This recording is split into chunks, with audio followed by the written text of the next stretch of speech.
जय मसीह की भैया। बहुत दिन के बाद फिर अवसर मिलल कि एगो भोजपुरी संदेश आप लोग खातिर हम तैयार करके ले आई। एक दिन परमेश्वर के एगो दास रहले एलिया, के ना जानत एलिया भैया, वह एलिया जेकरा के कौआ ला के रोटी खियावत रहले, पानी पियावत रहले नाला के पास। और वह एलिया जन बाल के सब वेदी के सामने चिल्ला के कहत ने बुलावा ना अपने देवता के, और जीवते परमेश्वर उनके द्वारा कितना अद्भुत काम कैले। पर एक दिन एगो नबिया रहल, ओकर नाम इजेबेल है, और जाके एलिया के एगो संदेशा भेजेली कि हम तोहके काट डारब, मार डारब।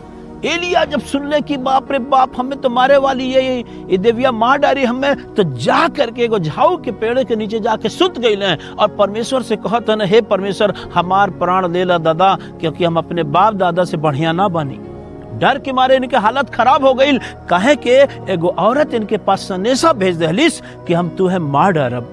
कई बार हम और आप भी भैया ऐसे कुछ संदेशा सुनीला, हर वार के कोनो गलत समाचार सुनाई देला, केहू आके कहला ऐसन हो जाई वैसन हो जाई, तो हमनों के निराश हो जानी और या के सुतल रहले और कहत हे प्रभु हमका उठा ले ऊपर। तब परमेश्वर एगो दूते के भेज के एलिया के पास भेजले और हाथ मार के कहत ने, हे एलिया उठा, काहे सुतो तड़ा हो? कहले नहीं हम बड़ा कमजोर हो गई। कहे ना तुहां डरे के जरूरत नहीं बा, हैला रोटी खा, सुराही में से पानी पिया। तब एलिया उठले, रोटी खैले, पानी पीले, फिर सूत गईले।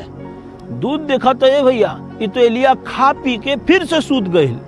कई बार हम लोग को भैया जब कमजोर रहिला, निराश रहिला, कोनो वचन हमारे पास पहुंचेला, संदेश आवेला प्रभु के दास के, तो हम उठ जाली और कई बार उठले के बादो हम जाके सुत जाने रहे दा भैया हम कहाँ अब आगे बढ़ब।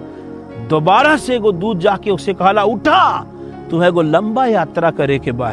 आज आपसे कहता नहीं भैया, अगर आप थक गइल बानी, हार गइल बानी, कोनो संदेशा कोनो बात ऐसा आपके पास पहुंचल बा जे आपके पूरी तरीके से निराश के दहले बा, हम कहतनी प्रभु यीशु मसीह एक बार फिर से कहतने उठ जा, हम तुम्हें ताकत देव, हमरे वचन के खा के ताकत पावा, हमरे पवित्र आत्मा के नदी में से पी के बलवंत हुआ, हम तुम्हें शक्ति के साथ इस्तेमाल करब। आज प्रभु की मर्जी आपके लिए है भैया कि उठा, निकाला वचन का रोटी खा, प्रभु के साथ जाओ करे, पवित्र आत्मा से पिया, संगति करा, क्योंकि प्रभु आपके एगो लंबा यात्रा में ले जाए वाला बना है। हालेलुया। ओकरे कुछ ही समय के बाद, कुछ ही पल के बाद एलिया दौड़त दौड़त दौड़त दौड़त एगो पर्वत के चोटी पे चढ़ गईले।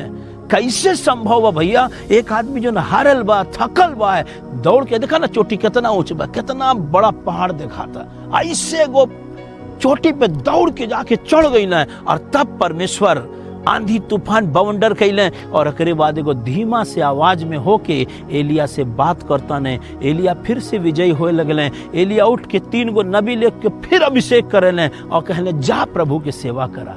आज प्रभु के आत्मा कहत भैया वचन के रोटी खाई, ओकरे जीवन के जल नदी में से, देखी नदी कितना बहत है साफ पानी, ऐसे होकर जीवन का झरना बहेला ओके पी, और तब प्रभु आपके सामर्थ दी हैं और वो काम करा दी हैं जो आज तक आपके जिंदगी में ना भइल बा। एगो 3 नबी लोग के जो अभिषेक दहले हले, प्रभु कहले जा ई तो हर सब काम पूरा कर दी हैं। सो प्रभु आपके बरकत और आशीष दे। अगर आप थक गइल बानी, हार गइल बानी, तो घबराई ना।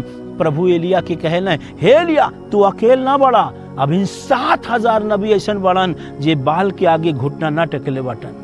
कहा तानी भैया ऐसे बहुत लोग दुनिया में बांटे हैं। मालूम है ये 7000 लोग कौन हैं? ये वो लोग हैं जो हर दिन रोटी खा लें, हर दिन पानी पिए लें और बलवंत होके प्रभु के सेवा करे लें। प्रभु आपके नाम जोड़ल चाहते हैं, आपो लाइन में आ जाए कि प्रभु आपके लिए कहें कि ये हमार दास है, हमार सेवा कराला। प्रभु आप सबके बड़ी बरकत और आशीष दे। अगर आपको इस संदेश से बरकत मिलता तो एक ना सिर्फ सुनी बल्कि प्रार्थना करी, वचन पढ़ी और केहू न केहू के जरूर के बारे में बताएं। प्रभु यीशु मसीह आपको बहुत आशीष दे। जय मसीह की।